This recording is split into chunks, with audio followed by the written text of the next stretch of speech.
20 renowned doctors couldn't save the young billionaire on the brink of death. But then a 7-year-old girl who sold flowers outside the hospital noticed something they all missed. And what she discovered shocked everyone in the room. Before we dive into this incredible story, leave a comment below and tell us where you're watching from. You won't believe what you're about to find out. The monitors shrieked their electronic warnings as William Blake's vital signs plummeted for the 4th time in 6 hours. The sharp sound of the alarms pierced the tense silence of the ICU. At 35, the tech billionaire who had revolutionized artificial intelligence was now fighting a battle that no amount of money could win. His breathing was shallow, difficult, each inspiration seeming to cost more energy than he had. His ribs moved erratically beneath his pale skin, and a cold sweat covered his forehead.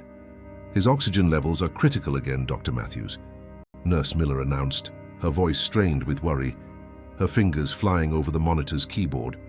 "His blood pressure is dropping. 80/50 and falling." Dr. Paul Matthews, head of internal medicine at the New York Medical Center, wiped the sweat from his brow. The air conditioning was on full blast, but the stress made everyone perspire. In 30 years of practice, dealing with cases other doctors considered impossible, he had never encountered anything like this. 20 of the world's most renowned specialists had flown in from Johns Hopkins, the Mayo Clinic, and even Harvard. Cardiologists who could hear a heart murmur from yards away. Neurologists who had written books on rare diseases. Toxicologists who knew every poison catalogued by science. They had run every conceivable test, MRIs that showed his brain in microscopic detail, CT scans that revealed every organ, blood tests so specific that some had to be sent to specialized labs on other continents. And still, William Blake was slipping through their fingers like sand. The MRI shows no brain trauma. The blood work is completely clean, except for the alarming drop in oxygen saturation, murmured Dr. Evelyn Reed from the Mayo Clinic, flipping through the thick medical chart that was already over 200 pages long. It's as if his body is slowly shutting down for no apparent reason. Each system collapsing one by one, but we can't identify the trigger. Outside the glass walls of the intensive care unit, the hospital corridors buzzed with unusual activity. Security guards in black suits kept reporters at a distance, their hands always near their walkie-talkies. William's legal team huddled in hushed conversations, their briefcases full of documents on corporate succession and last wills. The stock price of Blake Tech had plummeted 20% since the news of his condition leaked 3 days ago. In the company's offices, employees obsessively checked for medical updates, knowing that the future of their careers depended on the heartbeat of a man miles away.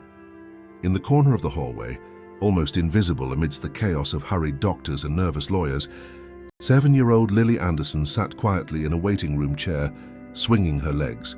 Her pink sneakers tapped rhythmically against the chair's chrome metal. Her mother, Sarah, had been working double shifts, cleaning the gleaming ICU floors and emptying trash cans, trying to stay close to the drama unfolding behind those closed doors. Lily clutched a worn teddy bear, one ear half loose and its fur matted from countless hugs, and watched the parade of important-looking doctors with large, observant eyes that missed no detail. "Mommy, why do all those doctors look so scared?" Lily whispered in her soft voice, tugging on the sleeve of her mother's blue scrubs. The fabric was damp from mopping floors. Sarah knelt beside her daughter, her knees cracking after hours of work. She smoothed Lily's dark hair, running her fingers through the unruly strands. "They're trying very hard to help that sick man, honey. Sometimes, even the smartest doctors need time to figure things out." It's like a very complicated puzzle, but Lily's attention had shifted. Through the glass partition, she could see William Blake lying motionless in the hospital bed, connected to a confusing web of tubes and wires. Something about that scene made her small hands tremble, and memories she had tried to bury deep in her mind bubbled to the surface. The way his chest rose and fell with difficulty, each breath a battle. The pale grayish color of his skin like cigarette ash, and that strange, sweet smell that seemed to hang in the air around the room, a cloying perfume that made her nostrils tingle. Lily had seen it all before. 8 months ago, when her own father had been in a similar bed in the charity ward 3 floors below. And just like now, all the doctors had been stumped, running endless tests, scratching their heads in tense meetings. while her father slowly faded away like a melting candle. Lily's grip on her teddy bear tightened as a terrifying realization began to form in her young mind. She remembered something crucial that the doctors had missed about her father, something she had desperately tried to tell them, but no one had listened to a 6-year-old girl. As another alarm began to blare from William Blake's room, sharper and more urgent than the last, Lily stood up from her chair. A fiery determination shone in her dark eyes. She knew exactly what was happening to the billionaire, and this time she wouldn't let anyone ignore her, even if she had to scream until she was hoarse. Lily took a deep breath, feeling the cold, sterile hospital air fill her lungs, and walked toward the nurse's station. Her small sneakers squeaked against the polished floor, freshly waxed by her mother hours before. The head nurse, Helen, was frantically coordinating with the medical team when Lily firmly tugged on her white coat. The woman was typing so fast her fingers were a blur on the keyboard. "Excuse me, Nurse Helen," Lily said politely, her voice barely audible over the chaos of ringing phones and talking people. "I need to tell the doctor something very important about Mr. Blake." Helen glanced down for a fraction of a second, her fingers never stopping as she updated patient charts. "Not now, sweetie. The doctors are very busy trying to save that man's life. Why don't you go sit with your mom and maybe do some drawing? There are crayons and paper in the waiting room." "But I know what's wrong with him," Lily insisted, her voice growing more urgent. She moved closer to the nurse's station, standing on her tiptoes to be seen better, her hands gripping the edge of the high counter. "My daddy had the exact same thing, and the doctors couldn't figure it out either. But I remember everything, every single detail. Lily Anderson." Her mother's voice cut through the hallway like a whip, making a few heads turn. Sarah hurried over, her cleaning cart rattling behind her with the metallic clang of buckets and supplies. Her face was flushed with a mixture of embarrassment and the exhaustion of working 16-hour shifts. "I'm so sorry, Helen. She's been worried about that patient since yesterday. Come on, honey. We can't bother the nurses when they're trying to save someone's life." "But Mommy, I'm not bothering them," Lily protested as her mother gently but firmly guided her away from the nurse's station. "I'm trying to help save Mr. Blake. Nobody listened when Daddy was sick, and now nobody is listening about Mr. Blake, and he's going to die just like Daddy did."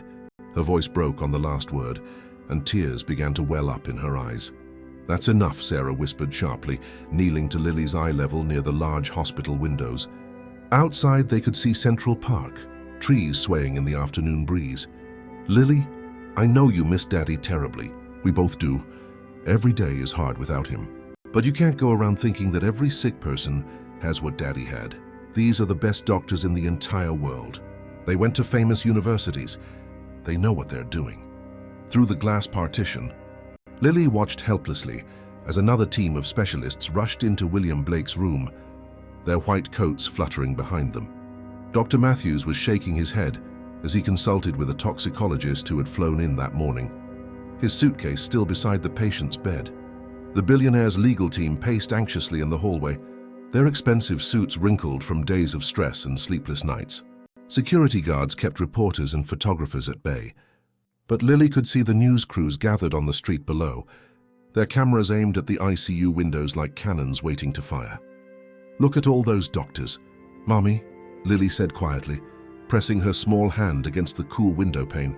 20 of them, and they all look so scared, with that lost look in their eyes. Just like the doctors looked when they couldn't help Daddy. Sarah's heart ached as she observed her daughter's premature maturity. At 7, Lily had already witnessed more medical trauma than most adults experience in a lifetime. But Sarah couldn't let her daughter live in a fantasy that she could solve mysteries that left world-renowned physicians completely stumped. That night, Lily lay awake on the small folding cot the hospital provided for the families of employees working extended shifts. The thin mattress was uncomfortable, and the sheets smelled of industrial detergent. The ICU never truly slept. There were always monitors beeping in different rhythms, creating a discordant electronic symphony. Nurses checking on patients with small flashlights. The soft whisper of conversations in various languages as international specialists consulted through the night, their shadows passing through the lit hallways. Lily stared at the ceiling tiles, counting the tiny holes in each white square. 64 holes per tile. but her mind kept returning to those final weeks with her father. Replaying the memories like a horror movie she couldn't stop watching. She remembered how Ethan Anderson, who had been strong enough to carry her on his shoulders for hours as they walked through the park, gradually became so weak he couldn't lift a glass of water. His hands trembled when he tried to hold a fork. His voice grew hoarse and faint. The doctors had run so many blood tests that his arms were bruised from needle pricks, X-rays that showed his lungs in shades of gray, noisy MRIs that lasted for hours, CT scans that made him swallow foul-tasting liquids. They had looked for cancer, that scary word adults whispered, for heart conditions that might have been hidden since birth, for lung problems related to his work in construction, all the dust and chemicals he breathed in every day. But nothing, absolutely nothing explained why a healthy 32-year-old man was simply withering away like a plant without water. Most clearly of all, Lily remembered the smell. That strange, sweetish scent that clung to her father's hospital room like an invisible ghost, growing stronger with each passing day until it was almost overwhelming, making her feel dizzy when she stood by his bed for too long. She had asked the nurses about it, tugging on their sleeves and insisting they pay attention, but they dismissed it as cleaning products or flowers someone had brought from the chapel downstairs. Now 3 floors up in the VIP wing reserved for the wealthy, she smelled the exact same scent coming from William Blake's room. The same sweet, bitter perfume that made her nostrils tingle and her stomach turn. 8 months earlier, a 6-year-old Lily had spent countless hours at her father's bedside in the charity ward on the 3rd floor. Ethan Anderson, who had moved to New York from Ohio 15 years before and worked his way up from a bricklayer's assistant to a respected foreman, had been reduced to a fragile shadow of his former self in just 2 weeks that felt like an eternity. The charity ward was a world away from the VIP wing where Mr. Blake was fighting for his life. The rooms were smaller, cramped with 2 or 3 beds each, separated only by thin curtains that blocked neither sound nor smell. The hallways echoed with a dozen different languages as families from all over the country kept vigil over their loved ones, some sleeping in uncomfortable chairs because they couldn't afford a hotel. But the medical mystery had been just as baffling. No expensive equipment or famous doctor made a difference when the cause remained invisible. It's likely some kind of work-related environmental exposure. Mr. Anderson, Dr. Evans had told Lily's mother during one of their brief hallway consultations. He was a kind man with tired eyes, but Lily could see the frustration building in him each time he had to deliver more bad news. He flipped through her father's thick chart, page after page of inconclusive tests. Construction workers encounter a lot of hazardous materials in their careers. Cement, paints, solvents. We're checking for everything. Asbestos exposure that could have been in his lungs for years. Lead poisoning from old paints. Chemical toxicity from removers and varnishes. His lungs show some scarring consistent with long-term exposure to construction dust. But nothing, absolutely nothing, to explain such a rapid decline.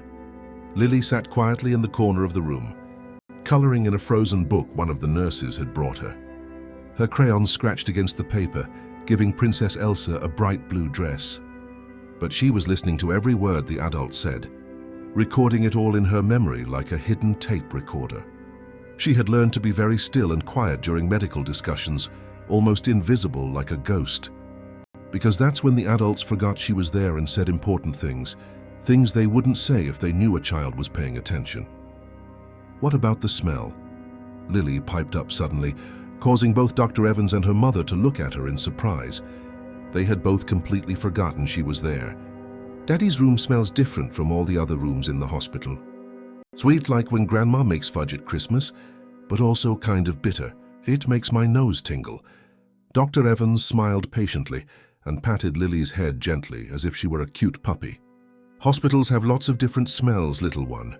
Cleaning products with bleach and disinfectant. Sometimes visitors bring flowers or homemade food. There's always someone warming up leftovers in the break room microwave. So it's all normal. But Lily persisted, getting up from her chair and pulling on the doctor's white coat with both hands. No, Dr. Evans, it's not like flowers or normal cleaning stuff. I know what those smell like because my mom cleans hospitals. This is different. They're sweet, but also bitter at the same time, and it makes my nose tingle when I breathe deep. And Daddy says everything tastes like bitter almonds now. Even the coffee he loves so much, that really strong coffee he had every morning before work. She watched the doctor exchange a look with her mother, one of those adult looks that said a lot without words. A look that meant kids say the darndest things when they're scared. Dr. Evans made a quick note on his clipboard, scribbling something Lily couldn't read upside down. But she could tell by the dismissive way he wrote it, without any real thought, that he wasn't taking her words seriously. It was just another note in a chart full of useless information. "We'll look into everything, I promise," he said gently, already turning to leave and check on his other waiting patients. Sometimes when people are very sick, their senses can play tricks on them. Taste and smell get confused. But Lily knew with that deep certainty children sometimes have that it wasn't a trick of the senses. Every morning, when she brought her father his breakfast tray of lukewarm scrambled eggs and buttered toast from the hospital cafeteria, he could barely manage more than a few tiny bites before pushing the plate away. "Everything tastes wrong. My little girl," he would whisper weakly, his voice already starting to fade like a radio with dying batteries. "It's like they put some really bitter medicine on all my food. Even the water tastes strange." 3 days after those conversations about strange smells and tastes, Ethan Anderson died in the early hours of a rainy Thursday morning. The clock on the wall read 3:27, when the monitor emitted that steady, terrifying tone that Lily would never forget. Sarah and Lily had been dozing restlessly in the uncomfortable chairs by his bed, their necks sore from sleeping in awkward positions. By the time the alarm woke them, it was too late. The death certificate listed the cause as acute respiratory failure of unknown origin. A cold, clinical phrase for something that had shattered their lives. And the case was closed, filed away, forgotten like so many others. Now, 8 months later, Lily understood with crystal clarity what the adults had missed. The sweet almond smell wasn't from the cleaning products her mother used. It wasn't wilting flowers from the chapel. Her father's strange complaints about the bitter taste weren't because he was delirious or his palate was compromised by illness.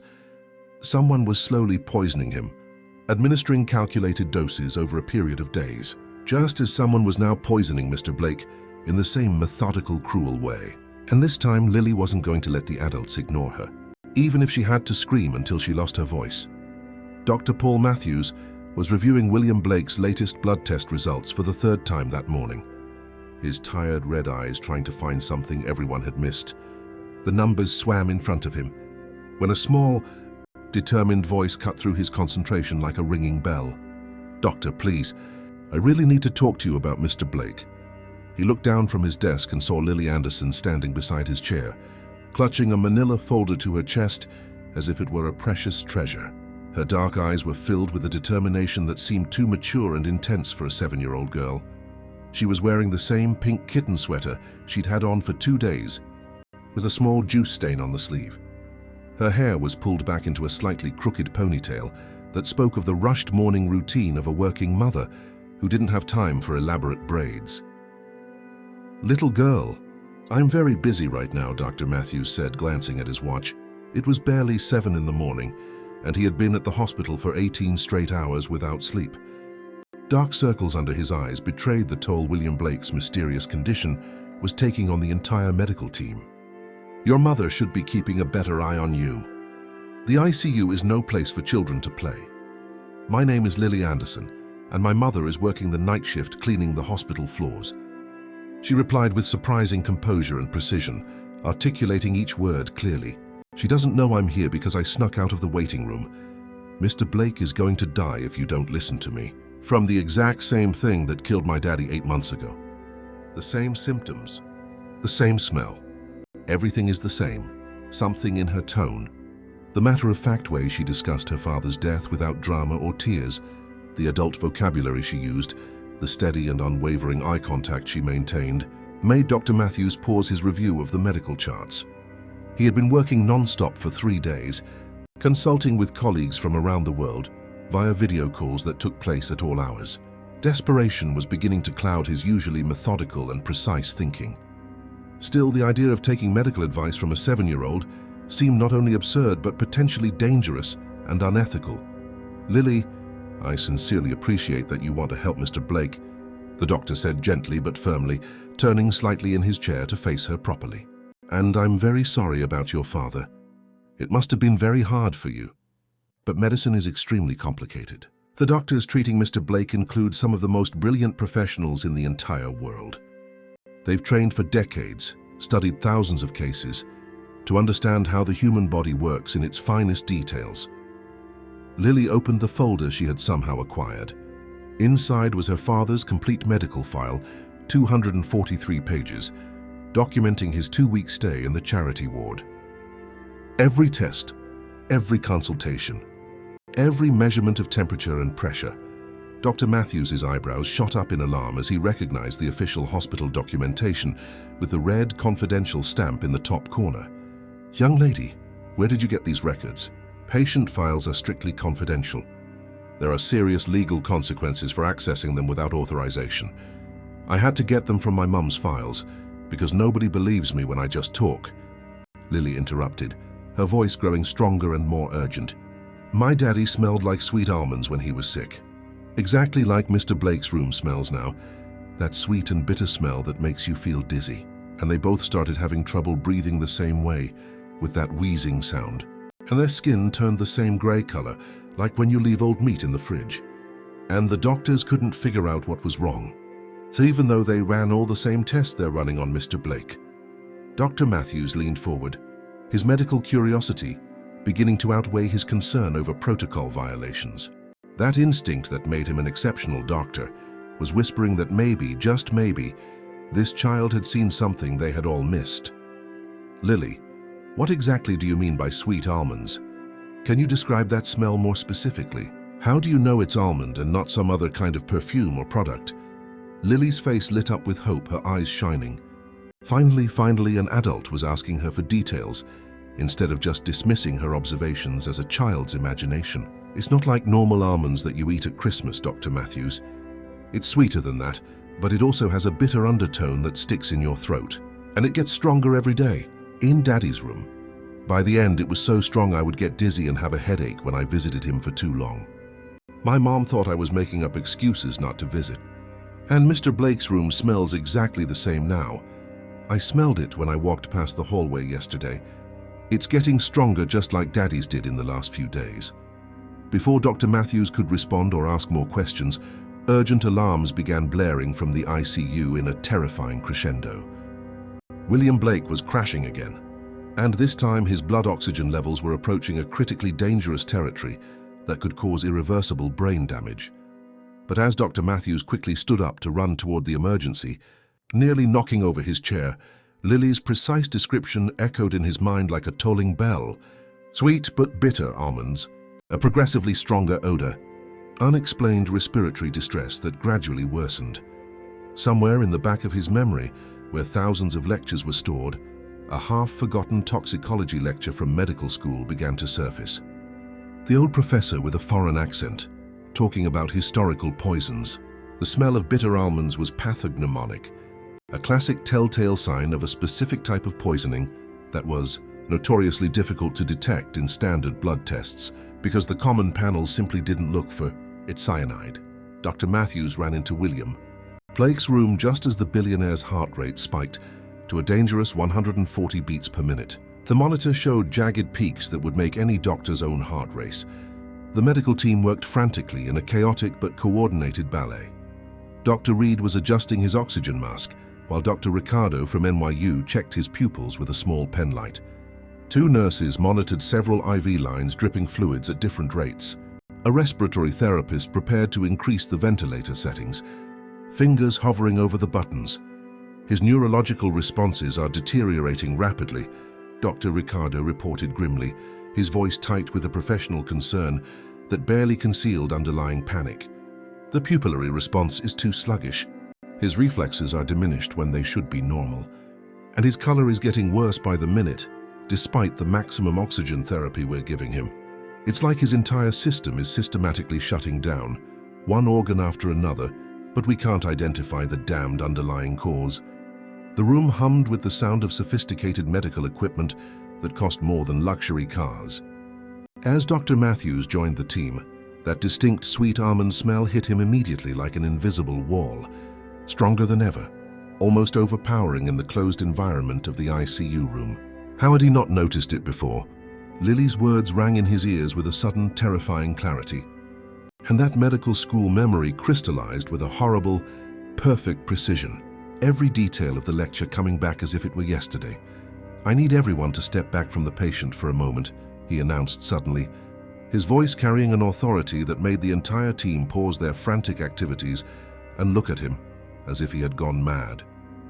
"Paul, what are you doing?" "We're losing him," Dr. Reed protested, not moving away from the ventilator controls she was adjusting with surgical precision. "His oxygen saturation is at 72% and falling. If we don't intubate him in the next 5 minutes, we're looking at irreversible brain damage or death." The smell, the almond smell. Dr. Matthews interrupted urgently, his heart pounding as fast as his patient's. He looked around the room at his renowned colleagues. "Has anyone else noticed how absurdly strong that smell has gotten today? It's not a cleaning product. It's not flowers. It's organic. It's coming from the patient." The team exchanged confused glances, some frowning as if Dr. Matthews had lost his mind from extreme fatigue. Dr. Ricardo nodded slowly, his expression shifting from confusion to growing concern as he processed what was being suggested. "Yes, I mentioned to the nurses yesterday about that odd smell," he said, sniffing the air like a hound. "I thought it might be some kind of new air freshener or disinfectant the hospital was testing. But now that you mention it, it has been getting progressively stronger each day. Today it's almost nauseating. It gives me a headache." Dr. Matthews's heart began to race as the pieces of a deadly puzzle started to fit together with a horrifying clarity that made him want to vomit. "I need an emergency blood test for cyanide ordered immediately. And I mean immediately now, not in half an hour. Not the standard toxicology panel we've been running every day with no results. A specific hydrogen cyanide level from the specialized lab. Call them and tell them it's code red." "Cyanide?" Dr. Reed looked completely stunned, her mouth agape. "Paul, we've run comprehensive toxicology panels every day since he was admitted. Multiple panels covering hundreds of substances. There has been no indication of any kind of poisoning on any of them, and certainly nothing to suggest cyanide exposure. Standard toxicology screens often miss cyanide specifically." Dr. Matthews explained rapidly, his medical training taking over as his brain worked at top speed, especially if it's being administered in small repeated doses over several days instead of a single lethal dose. "The sweet almond odor is pathognomonic, a classic sign of hydrogen cyanide poisoning. It's in the old textbooks, the lectures nobody pays attention to anymore. The progressive respiratory failure despite aggressive oxygen therapy, the unexplained systemic metabolic decline, the characteristic bluish-gray skin color. It all fits the classic presentation of chronic cyanide poisoning perfectly." Outside in the hallway, Lily pressed her face against the glass window, leaving a foggy breath mark. She watched the doctors work with renewed urgency, her heart pounding with both hope and fear. Her mother, Sarah, had found her missing from the waiting room and was now trying to pull her away from the dramatic scene, but Lily was stuck there as if her hands were glued.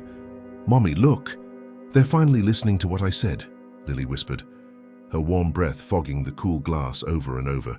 "They're going to test for the same poison that killed Daddy. They're going to save Mr. Blake, like they should have saved Daddy if anyone had just listened to me back then." But even as hope flickered in Lily's heart, like a candle in the darkness, William Blake's monitors continued to show his vital signs deteriorating in a terrifying downward spiral. If Dr. Matthews was correct about the cyanide poisoning, and every fiber of his medical being told him he was, they had finally successfully identified the murder weapon. But they were still missing the most crucial and dangerous elements of the mystery. Who was systematically murdering William Blake with one of the deadliest poisons known to modern medicine? How were they gaining repeated access to him in the most secure and monitored wing of the New York Medical Center? And most terrifying of all, were they planning to strike again, to administer one more fatal dose before the antidote could be found and save the billionaire's life? And why? What was the motive for killing a man many called a tech genius and a generous philanthropist? The answers would come, but not in the way anyone expected. The results of the emergency cyanide blood test came back 47 agonizing minutes later, each second feeling like an hour. and Dr. Paul Matthews's worst medical fears were confirmed in stark, undeniable numbers that made his stomach churn. William Blake's blood showed dangerously elevated levels of hydrogen cyanide, not from a single massive dose that would have killed him instantly in horrific convulsions, but from a systematic, carefully calculated poisoning administered over several days to create the perfect illusion of a mysterious, progressive illness that would stump even the most brilliant doctors. "This is a premeditated murder attempt," Dr. Matthews announced grimly to the medical team gathered in his office, holding the lab results with hands that trembled slightly from exhaustion and profound shock. "Someone has been deliberately administering calculated amounts of cyanide, likely through his food or medication, timing the doses with scientific precision to mimic a natural decline that would leave us all completely lost. It's a sophisticated assassination disguised as medicine." Dr. Reed stared at the test results in complete disbelief, reading and rereading the numbers as if they would change. But how is that possible? He's been under constant medical supervision for 3 straight days. Every medication is tracked and verified by at least 2 different nurses, following strict protocols. Every meal comes directly from the sealed hospital kitchen and is delivered by trusted staff who've worked here for years. Every visitor has been logged at the front desk and monitored by security. We have cameras everywhere. The implications were utterly terrifying. Someone with intimate and repeated access to the most secure wing of the New York Medical Center was attempting to commit the perfect murder, using one of the most difficult poisons to detect, while surrounded by some of the best medical minds in the country and the world. The killer was operating right under all of their noses, as invisible as a ghost.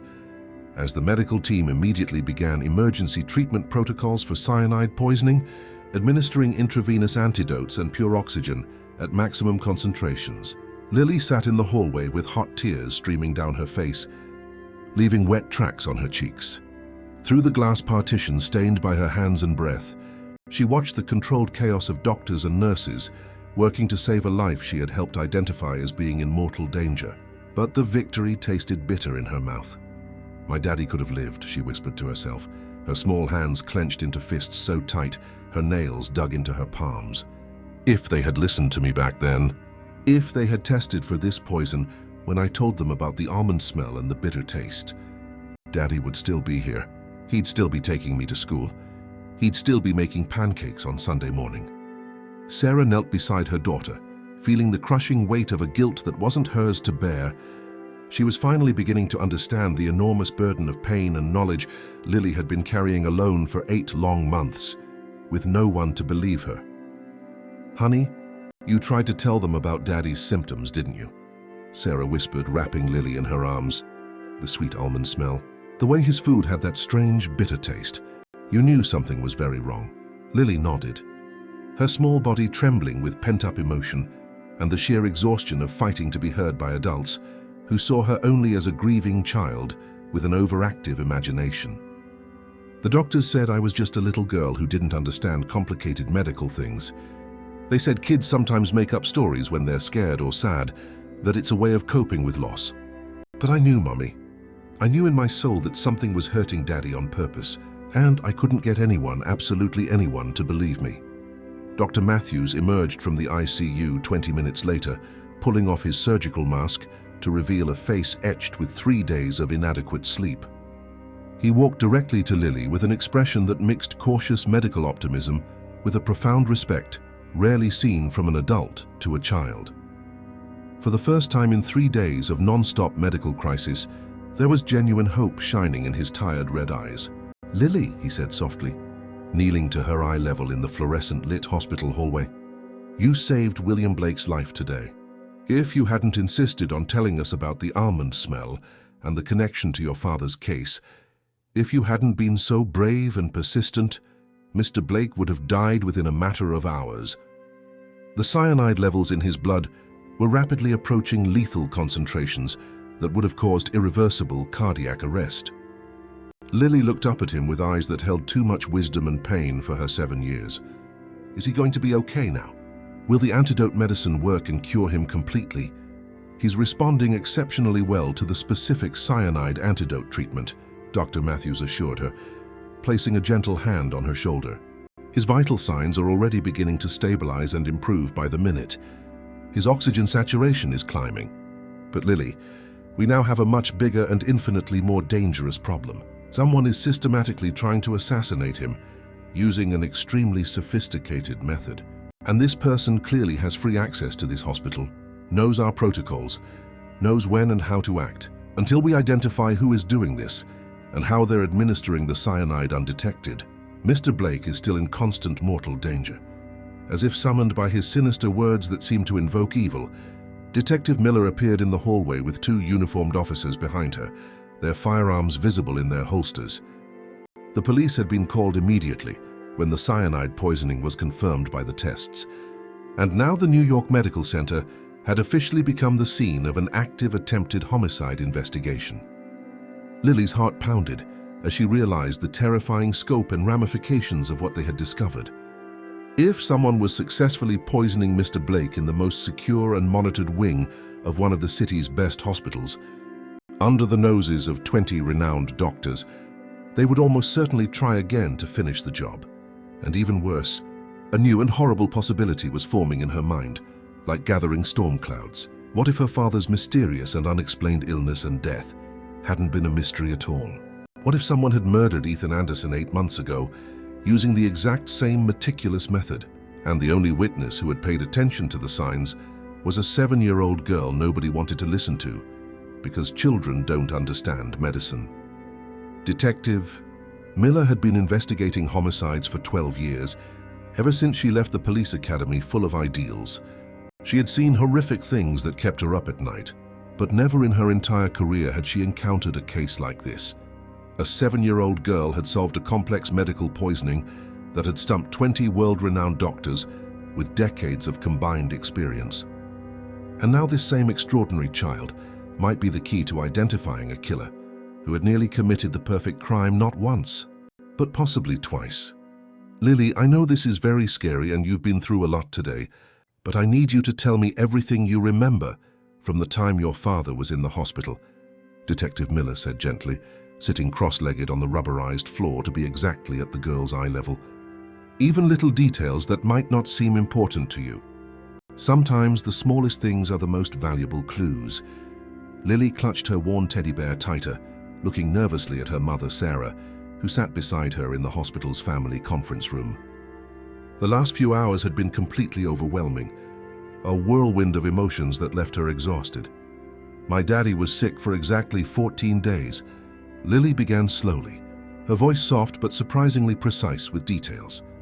He came to the hospital on a Tuesday morning because he couldn't breathe right at the construction site where he was working. The foreman, Mr. Jacobs, brought him here in his old pickup truck because Daddy was too weak to even ride his own motorcycle. Detective Miller took careful notes in her worn notebook, impressed by the child's exceptional attention to specific details and chronology. Do you remember who visited your father during those 2 weeks? Friends from work, neighbors, anyone from church who brought food or gifts? Lily's forehead furrowed in intense concentration, closing her eyes to better visualize those painful days. Uncle Mike came every day after his construction shift. He's Daddy's best friend since they were kids back in Ohio, and they worked on the same crew. Mrs. Gable from our apartment building brought homemade chicken soup twice because she said it cures everything. And Lily stopped suddenly, a strange, disturbed expression crossing her small face. "What is it, sweetie?" Sarah asked softly, stroking her daughter's hair tenderly. "Did you remember something important?" "There was a lady," Lily said slowly, each word coming out carefully as if she were assembling a puzzle in her mind. "A nurse I didn't recognize from the other times I came to visit. She only showed up during the late afternoon visiting hours, never when the regular nurses I knew were doing their normal rounds. She was always very nice to me, very attentive. She gave me chocolate candies and new coloring books. But she spent a lot of time fiddling with Daddy's IV bags, changing them out, and bringing special drinks in disposable cups that she said would help him feel better and get his strength back." Detective Miller leaned forward, all her investigative instincts on high alert. "Can you describe this nurse? What did she look like? Any details you can remember?" "She had long blonde hair always tied back in a really tight ponytail," Lily said, closing her eyes to better recall the details. and she wore big glasses with bright red frames. She was tall and very skinny, taller than my mom. And she always smelled like that strong flower perfume they sell at the pharmacy downstairs, near the coffee shop. She told me her name was Nurse Kelly, but I never saw her name tag with a photo like all the other nurses wear around their necks. Sarah's face turned pale as a sheet, all the blood draining from her cheeks. "Lily, why did you never tell me about this special nurse before? In 2 years of working here, I know every nurse, and I've never seen anyone with that name or description." She asked it to be our secret. Lily replied with the innocence of someone who didn't fully understand what was happening. She said it was our special secret, that some patients need extra special care that the other nurses didn't know how to give, alternative treatments, and that I shouldn't mention her visits because it might make the other nurses feel bad and jealous that they didn't know how to do the same special treatment. A chill ran down Detective Miller's spine, making her skin crawl. There it was, the classic pattern, a mysterious nurse with no proper identification, administering unauthorized treatments that no one else knew about, while convincing a naive child to keep secrets that would protect her. It was textbook predatory behavior, designed to create the perfect cover for a murder that would look like a natural death. "Lily, this is extremely important for our investigation," the detective said with controlled urgency, trying not to frighten the girl. "Did you see this same woman with the red glasses anywhere in the hospital in the last few days, while Mr. Blake has been sick here in the ICU?" Lily's eyes widened as a terrifying realization began to dawn on her, like the sun rising on the horizon. "Yesterday afternoon, when I was trying to tell Nurse Helen at the station about the almond smell in the room, I saw her walk quickly down the hall near Mr. Blake's room. She was wearing different clothes, not a white nurse's uniform, but regular clothes like a visitor. But it was the same huge red glasses and the same tight blonde ponytail. I'm absolutely sure it was her." The conference room fell into a heavy silence, broken only by the sound of Detective Miller's pen scratching furiously across her notepad, filling page after page. They now had their first real, concrete lead in what was clearly a double premeditated murder attempt committed by the same person. And the only witness who had paid close enough attention in both cases was a 7-year-old girl whose father had been the serial medical killer's first victim. If this mysterious woman in red glasses had successfully murdered Ethan Anderson 8 months ago and had nearly managed to kill William Blake in the same way, the terrifying question hung in the air like toxic smoke. How many other mysterious and unexplained deaths at the New York Medical Center could have actually been carefully orchestrated murders by this phantom killer hiding in plain sight? Within 2 hours that passed like frantic minutes, Detective Miller had mobilized a full investigative team with top specialists. The hospital's security office was transformed into a makeshift command center filled with computers and maps. Detectives reviewed months and months of grainy surveillance footage, detailed employee records, visitor logs with thousands of names. Lily sat patiently with a police sketch artist, patiently describing every tiny detail she could remember about the mysterious Nurse Kelly, who probably wasn't named Kelly at all. She had a little scar on her left hand. "Right here," Lily said politely, pointing to the space between the thumb and index finger of her own small hand, like she cut herself with something sharp a long time ago. And when she smiled at me, one of her front teeth was a little crooked, leaning inward. And she always carried a big black leather purse with shiny silver buckles shaped like stars. Dr. Matthews had provided Detective Miller with an exhaustive and complete list of absolutely everyone who had authorized access to William Blake's room in the last 4 days since his admission. Nurses on every shift, specialist doctors, cleaning and maintenance staff, security guards doing rounds, even the volunteers who distributed magazines and brought flowers. "Here's what makes no logical sense," Detective Miller explained to Captain Davis, who had arrived personally to oversee the high-profile case that was already on the national news. "We've accounted for every official hospital employee who entered William Blake's room according to the records, but the security footage shows at least 6 separate occasions over 3 days where someone in full surgical scrubs entered his room during shift changes, exactly at the times when the hallway cameras would record them, but the on-duty nurses were too busy with other patient emergencies to notice." Captain Davis studied the blurry, Black and white surveillance images on the large computer screen, going frame by frame. The mystery person is always wearing a surgical mask, covering half their face and a cap covering all their hair, keeping their head strategically low to avoid clear facial angles. Calculated professional behavior, specifically to avoid identification by cameras. But look at this closely. He pointed to one particular image zooming in. The body height and physical build could easily match the detailed description the little girl gave us. And look there, in this specific frame when she turns her head. Can you see the glasses frame? It could be red. Meanwhile, Sarah had been thinking intensely about Lily's description of the mystery nurse. Disturbing, fragmented memories were surfacing, like wreckage floating after a shipwreck. "Detective Miller," she called out from across the bustling security office, filled with police and technicians. "I need to tell you something very strange about my husband's medical bills that never made sense to me." "What about them?" the detective asked, turning with full attention. "After Ethan died, the hospital's billing department kept sending us absurd bills for very expensive medications and specialized treatments that I don't remember him ever receiving," Sarah explained, pulling out an old folder of medical bills she had brought from home. "Imported experimental intravenous nutrients, new drugs that cost hundreds of dollars per dose, consultations with specialists who supposedly visited him for evaluations. But I was there almost every day when I wasn't working, and I never saw most of these treatments actually happening." Detective Miller examined the detailed billing records with a growing excitement that made her heart beat faster. Here was the documentary proof. Someone had been systematically documenting fake and fabricated treatments to justify prolonged and repeated access to Ethan Anderson's room. The perfect cover for multiple poisoning attempts, carefully disguised as legitimate and necessary medical care.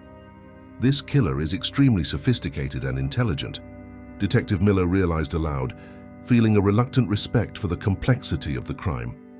She's not an impulsive or amateur criminal. As the investigation intensified with more resources being mobilized, a disturbing and sinister pattern began to emerge from the historical hospital records that were being analyzed. Over the last 2 full years, the New York Medical Center had experienced a statistically unusual and suspicious number of completely unexplained deaths, all among patients who should have recovered perfectly from relatively simple, routine procedures. All occurred during night or weekend shifts, when reduced staff were on duty and supervision was lower. All involved patients from low-income families treated in the charity ward, people who were less likely to demand expensive second opinions or question medical procedures out of respect for authority. And when they cross-referenced the data, all had occurred in rooms that old security footage showed had been visited by an unidentified person in surgical scrubs during shift changes. The same height, the same physical build, the same pattern of stealthy behavior. Lily wasn't just the key witness to 2 cyanide poisoning attempts. She might be the only person in the entire hospital who could help them identify a serial killer who had been operating completely undetected at the New York Medical Center for at least 2 full years, killing poor vulnerable patients that no one properly investigated.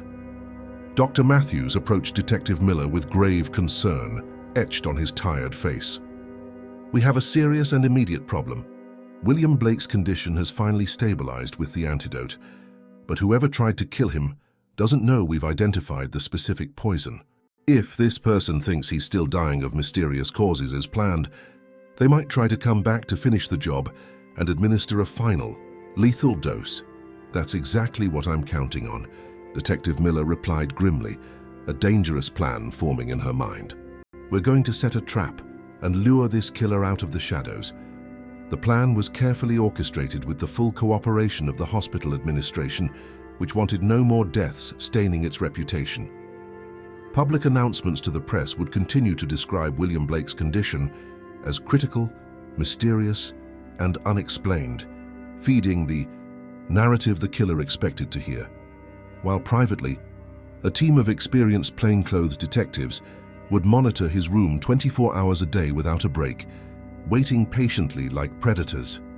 The trap was set specifically for the night shift, when the killer apparently preferred to act. Undercover officers posing as concerned family members passed as visitors in the waiting areas, reading old magazines, Others, dressed as maintenance staff in authentic uniforms, positioned themselves strategically throughout the VIP wing with real tools.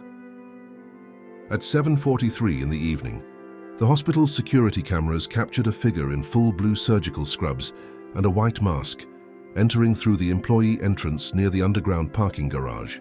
The person moved with professional confidence through the busy hallways, nodding casually to other medical staff who passed by, carrying a small black medical bag, identical to those used by legitimate nurses. Detective Miller watched the live feed from the security office with a growing anticipation that made her hands sweat. That's our prime suspect. Same exact physical build, same height from the sketch description. And look right there. She pointed at the screen with her finger. Red glasses frames clearly visible even under the surgical mask. The figure approached William Blake's room with perfect timing, exactly as a noisy shift change was occurring. The calculated moment that would provide maximum opportunity and minimum observation from the regular nursing staff who would be distracted with reports. But this time, instead of finding an unprotected and unconscious victim, the room contained a fully conscious and alert patient under 24-hour armed police protection. When the suspect reached for the doorknob of William Blake's room, Detective Miller gave the signal over the radio to her team positioned along the hallway. Police. Stop, hands where I can see them, now. But instead of surrendering peacefully, the figure instantly turned and ran with surprising speed toward the nearest emergency stairwell. During the escape, something fell from inside her lab coat, revealing details that made Detective Miller's blood run cold. The person wasn't just carrying a black medical bag with medication. Taped crudely to her waist was a small device with colored wires that looked suspiciously and terrifyingly like a homemade explosive. If they couldn't complete their mission of silently killing William Blake with poison as planned, they were apparently prepared to eliminate any witnesses who could identify them using much more violent methods, even if it meant blowing up and destroying an entire wing of the New York Medical Center with dozens of innocent patients inside. The chase down the hospital's emergency stairs lasted only a timed 3 minutes, but it felt like eternal hours to Detective Miller. She pursued the fleeing suspect in a desperate chase down 7 steep flights of gray concrete stairs, her lungs burning, legs protesting the effort. The killer was surprisingly fast and athletically prepared, clearly familiar with every detail of the hospital's architectural layout. But the weight of the medical bag filled with poison vials and the explosive device strapped to her waist slowed her escape just enough to keep the detective close. "Stop now." "There's nowhere to go," Detective Miller shouted breathlessly, her voice echoing off the cold concrete walls as backup officers methodically sealed off all possible exits from the building. The entire hospital is surrounded by dozens of police. Every door has an officer. You have no way out. On the 3rd floor landing, exactly where the charity ward was located, where Ethan Anderson had died 8 months earlier, the suspect finally stopped running. With deliberate, slow movements, she reached up with a gloved hand and carefully removed the surgical mask and blue cap that concealed her face. What was revealed made Detective Miller gasp in absolute shock. There was the face Lily had described with perfect memory months before. Dr. Jennifer Clark, a respected anesthesiologist with an impeccable record who had worked at the New York Medical Center for 6 full years, earning awards and praise from colleagues. Dr. Clark. Detective Miller stared in complete shock, trying to process the revelation. She had interviewed Jennifer Clark twice during the initial investigation, and the woman had been extremely cooperative, professional, polite, even helpful in suggesting complex medical theories about William Blake's mysterious illness. "You don't understand what you've done by saving him," Dr. Clark said calmly, her voice strangely serene as if discussing the weather. Her right hand hovered dangerously close to the red detonator attached to the device on her waist. "William Blake is not just an innocent, charitable billionaire. He is directly responsible for my brother Daniel's death. He destroyed a good, brilliant man's life just to protect his dirty profits." "What are you talking about, Dr. Clark?" The detective kept her hands visible, trying to build a connection. 3 years ago, Blake Tech developed a revolutionary artificial intelligence system for medical diagnoses that was going to be sold to hospitals all over the country. Dr. Clark began, tears starting to form in her eyes behind the red glasses. My brother Daniel was one of the lead programmers on the project, a computer genius. He discovered that the system had fatal, serious flaws built into the code. The algorithm misdiagnosed critical and urgent conditions in poor patients while prioritizing immediate treatment for wealthy patients who could pay more. It was economic discrimination programmed directly into the software. Her voice grew harder, more bitter, laced with emotional venom. When Daniel tried to publicly expose these flaws that could kill innocent people, William Blake fired him immediately and used his expensive lawyers to completely destroy him. He blacklisted my brother from the entire national and international tech industry, spread rumors that he was mentally unstable and professionally unreliable. Detective Miller maintained eye contact, letting the woman vent. Daniel couldn't find decent work anywhere after that. Dr. Clark continued, her voice breaking. He lost his apartment when he couldn't pay the rent. He lost his health insurance. He lost all hope for the future. He committed suicide 18 months ago on a cold winter night because William Blake completely destroyed his life just to protect his company's profits and hide a defective product. How that would kill poor patients. That doesn't justify cold-blooded murder, Detective Miller said firmly but with empathy. I understand your grief over your brother's loss. But what about Ethan Anderson, Lily's father? What did that hard-working man ever do to you to deserve being slowly poisoned? A bitter, twisted smile crossed Dr. Clark's face, transforming her delicate features into something frightening. Ethan Anderson was just a test, a necessary experiment. It was supposed to be a practice run to perfect my technique. I needed to understand exactly how much poison to use, how often to administer it, how to disguise the symptoms to look like a natural illness. I chose him specifically because he was poor, a manual laborer without full documentation. No one would deeply question a construction worker dying from a disease related to the dirty, dangerous work he did. He was the perfect guinea pig. The casual, cold cruelty of using an innocent man and father as a human test subject for a planned murder made Detective Miller's stomach turn with nausea. I never intended for that persistent child to be so observant and have such a good memory, Dr. Clark admitted with something akin to reluctant respect. When she started asking detailed questions about strange smells and specific symptoms, I realized she was more perceptive and intelligent than I expected for such a young child. But children's testimony is never taken seriously in medical environments dominated by arrogant adults. I thought I was completely safe. How could a 6-year-old girl bring me down? Over the radio, clipped to her vest, Detective Miller heard the confirmation that mattered most. Lily and Sarah had been safely evacuated from the hospital to a safe distance. The specialized bomb squad was on its way, only 5 minutes out. But they needed to buy more precious time. Dr. Clark, I need you to carefully remove that explosive device and place it on the floor, the detective said in the calmest voice she could manage. We can reach a fair agreement. Your brother deserves justice for what William Blake did. We can investigate these accusations about the faulty software. But blowing up a hospital full of innocent people is not the answer. But Dr. Clark shook her head sadly, fingers stroking the detonator. You still don't understand the magnitude of the problem. William Blake is not my only moral target. His company's faulty artificial intelligence systems have been installed and are being used in hospitals all over the country right now. Hundreds of poor patients have already died because of the discriminatory diagnostic bias built into his murderous algorithms. He is a mass murderer hiding comfortably behind performative philanthropy and pretty speeches about life-saving medical innovation. Her hand returned to the detonator with renewed determination.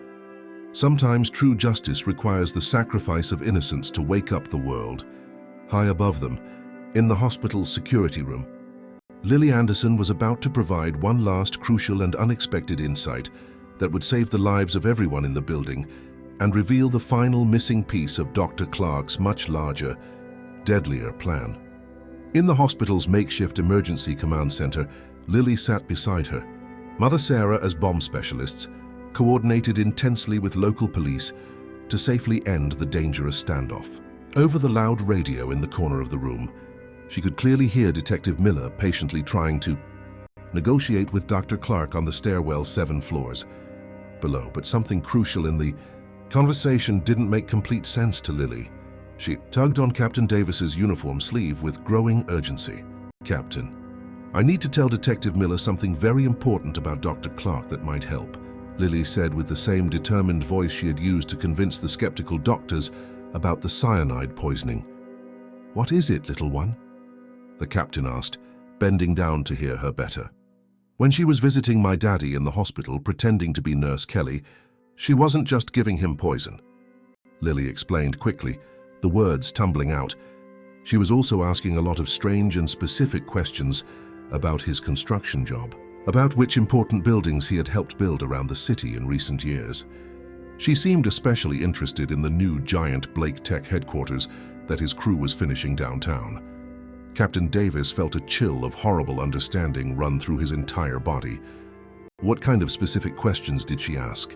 "About the ventilation and air conditioning systems for the whole building," Lily replied, closing her eyes to remember better. "About where exactly the executive offices were on the highest floors. About the security cameras and their blind spots. About the emergency exits and evacuation routes." She said she was just curious about the interesting work of construction. But Daddy thought it was very strange for a nurse to ask so many technical and detailed questions about architecture and building security. Over the radio, Captain Davis could hear Dr. Clark's voice getting progressively more agitated and emotionally unstable. But Lily's surprising revelation suggested something terrifying. Dr. Clark's plan was much more extensive and ambitious than simply killing William Blake in the hospital. She wasn't just planning to murder Mr. Blake here, Lily continued urgently, connecting dots that no adult had noticed. She was going to use all the detailed information my daddy innocently gave her to attack the entire Blake Tech building too, killing hundreds of employees. That's why she needed to test the poison on Daddy first, to be absolutely sure the method would work perfectly when she used it on a much larger scale to poison many people at once through the air system. Captain Davis grabbed his radio immediately with trembling hands. "Detective Miller, maximum attention. The suspect was planning a mass casualty terrorist event." She collected detailed intelligence on the Blake Tech headquarters from the first victim, Ethan Anderson. The explosive device she's carrying may be intended for a much larger, coordinated attack. In the cold stairwell, Detective Miller heard this critical update and finally understood the truly terrifying scope of the threat they faced. Dr. Jennifer Clark was not just a grieving sister, seeking personal and emotional revenge against a billionaire. She was a highly intelligent and trained domestic terrorist, meticulously planning to poison the water or ventilation systems of an entire office building with dozens of floors, potentially killing hundreds of innocent Blake Tech employees who had nothing to do with what happened to her brother Daniel. "Dr. Clark, we know about your much larger plans for the Blake Tech headquarters," Detective Miller announced with renewed authority. "It's over. We've already evacuated the building completely and neutralized any chemical agents you may have hidden there in recent months. Your entire operation has been discovered." Dr. Clark's face went completely white with absolute shock, all color draining away. "That's impossible. There's no way you could know about the building." "How did you find out?" Ethan Anderson's daughter, Detective Miller replied. "That 7-year-old girl you completely underestimated. She remembered every conversation you had with her father, every suspicious question you asked. A 7-year-old girl outsmarted your entire carefully planned operation, uncovered your elaborate plans," the detective said with growing firmness. "The same exceptional child who identified the poison that almost killed William Blake. The same persistent child who provided the crucial evidence that led us directly to you. Surrender now, and maybe you can at least save yourself from a death sentence." For several long, tense moments that seemed frozen in time, Dr. Clark stood completely still on the stairwell, her hand still hovering dangerously over the red detonator. The explosive device was powerful enough to collapse the entire emergency stairwell and potentially seriously damage the structural integrity of several hospital wings. But it was no longer part of a larger, coordinated plan to murder hundreds of people and make a political statement. "My brother Daniel would have wanted real justice, not more needless deaths of innocents," Dr. Clark finally whispered, tears streaming freely down her face. "He was a good man who cared about people." She carefully removed the improvised explosive device from her waist with hands that trembled violently and gently placed it on the cold concrete floor, backing away with her hands raised in surrender. As bomb squad specialists in full protective gear secured and disarmed the device with surgical precision, and Dr. Clark was taken into heavy custody in handcuffs, Detective Miller wearily climbed the 7 full flights back to the command center. Every muscle in her body ached with adrenaline and exhaustion. She found Lily Anderson nestled in her mother's protective arms, completely exhausted emotionally and physically from the most traumatic but also most heroic day of her young life that would change everything.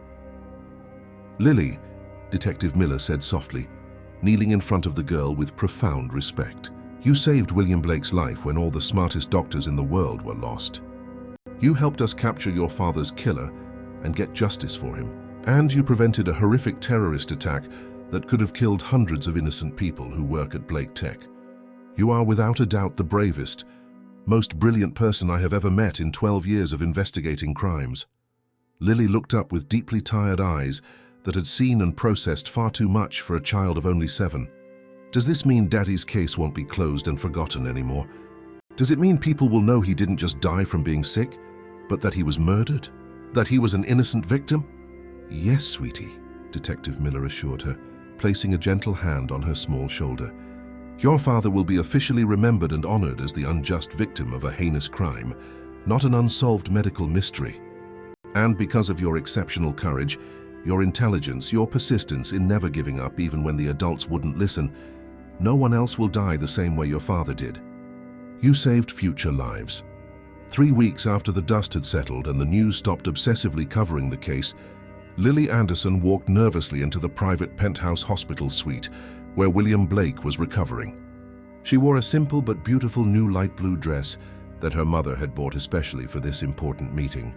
Clutching her worn teddy bear with the stitched-up ear, she looked simultaneously brave and nervous, as all children do around important adults.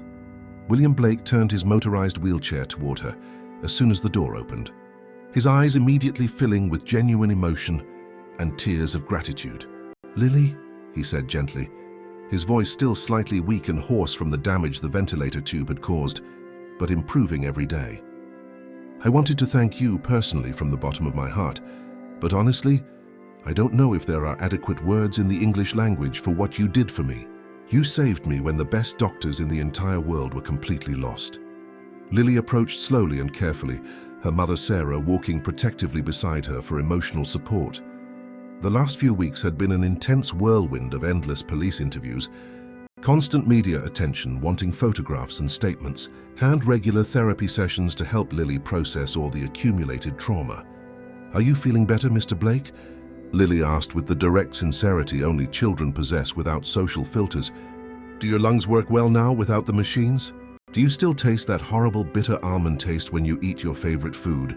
William Blake smiled broadly, his first genuine, relaxed smile since before the poisoning began weeks ago. "No more bitter almonds ever. Thanks entirely to you. The doctors say I will make a full recovery with no permanent damage in a few months. But Lily, I need to tell you something extremely important about all this." He picked up several official-looking corporate documents from a leather briefcase beside his wheelchair. "After Dr. Clark was arrested and started telling investigators everything, I had my best technical experts completely analyze everything she told the police about my company's artificial intelligence systems. And Lily, she was absolutely right about some serious and terrible things." He paused, the weight of responsibility visible on his thin face. "Our medical diagnostic software really did have serious discriminatory biases built into the code that disproportionately harmed people who couldn't afford the best private healthcare. It wasn't intentional, but it was real, and it caused real harm to real people." Lily listened attentively with surprising maturity as William Blake continued, his voice heavy with genuine regret and a determination to make things right. "I have completely disabled and recalled all of those problematic AI programs from every hospital. And I am starting a $10 million foundation to ensure that what happened to your father and to Daniel, Dr. Clark's brother, never happens to anyone else, anywhere. But more importantly and personally, I want to do something very special specifically for you." He handed Lily an official printed letter with the embossed logo of the Blake Foundation. "Lily, you will be our first chief advocate for child safety and voice in medical settings. This means your official job will be to make sure that when children in hospitals have important things to say about their family's medical care, the adult doctors and nurses are trained to actually listen to them with attention and respect. For real, not just pretending." Lily's eyes widened with surprise and hope. "What does that mean exactly, day to day?" "It means that hospitals all over the country will create new protocols and mandatorily train their doctors and nurses to pay genuine and respectful attention when children notice things that seem wrong in treatments," William Blake explained patiently. "And it means that your father's tragic and unjust death will directly help save the lives of the fathers, mothers, grandparents, and children of other families across America. He did not die in vain." Silent tears were streaming down Sarah's face, wetting her blouse. The death of her husband Ethan, which had seemed so completely meaningless and forgotten just a month ago, would now actively prevent other families from going through the same devastating tragedy. "There's one more very important thing. Lily," William Blake continued, handing her a second carefully prepared document. "I've been learning and researching extensively about your father, Ethan Anderson, these past few weeks. He helped build 3 life-saving hospitals with his own 2 hands, 2 schools that educate hundreds of children, and a community children's center in the neighborhood where you live. He was a profoundly good man who made the world significantly better by working hard every day."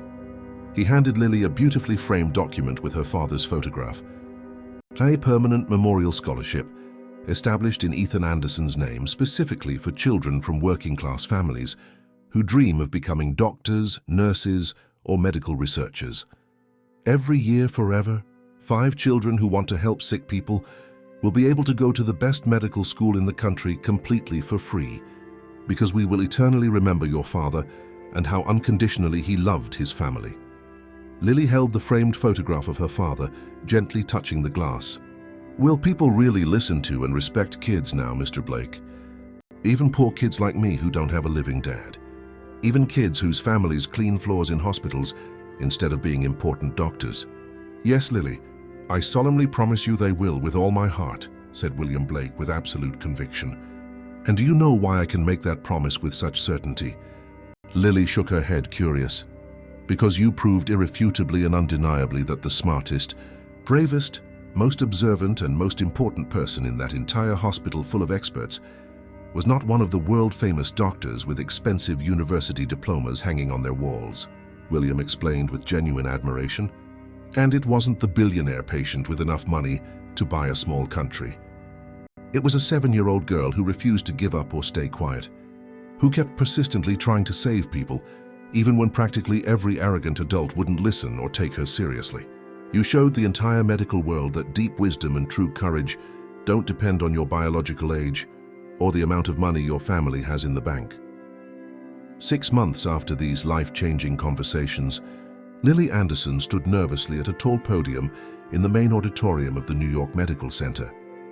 The place was completely packed as she spoke to a silent, attentive audience of more than 500 doctors, nurses, and hospital administrators from every state in the country. She was still only 7.5 years old, but her small voice carried a moral authority and experience that demanded and commanded the absolute and respectful attention of every important adult in the room. When kids tell you something is wrong with their parents or family members in the hospital, please don't automatically say we're too little or too young to understand complicated medical things, Lily said clearly into the microphone, her words being broadcast live to simultaneous medical conferences across the country. Sometimes we kids see important things that busy, tired adults can't see. Sometimes we're the only ones really paying full attention to the little details that make the difference between life and death. In the packed audience, Sarah watched her extraordinary daughter with an immense pride that made her chest ache and tears flow freely. Lily had transformed her unimaginable pain and devastating loss into a life's mission to prevent other families from suffering the same fate. "My daddy can't come back to me," Lily concluded, her small voice growing firm and strong as she finished her historic speech. "He won't be there to take me to school tomorrow or make pancakes on Sunday.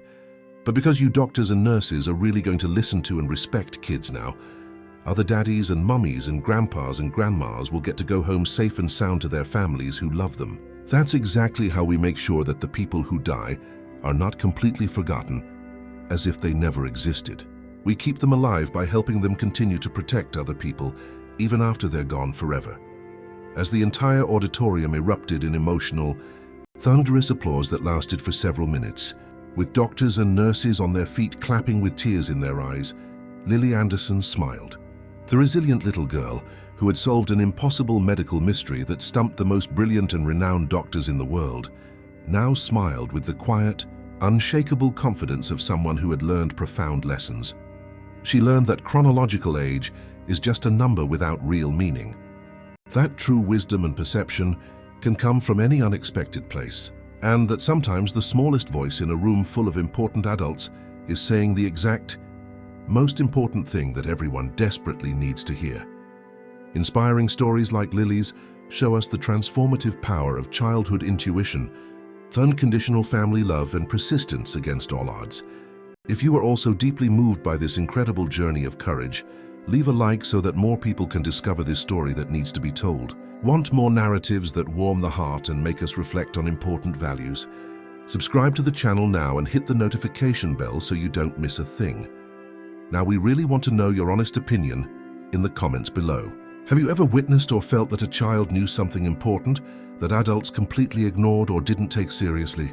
Have you been in a similar situation where you weren't heard? Tell us your personal story. We want to read every comment. Remember to share this transformative video with someone special who needs a renewed dose of hope and belief in the strength of the little heroes who change the world. We'll see you in the next emotional story.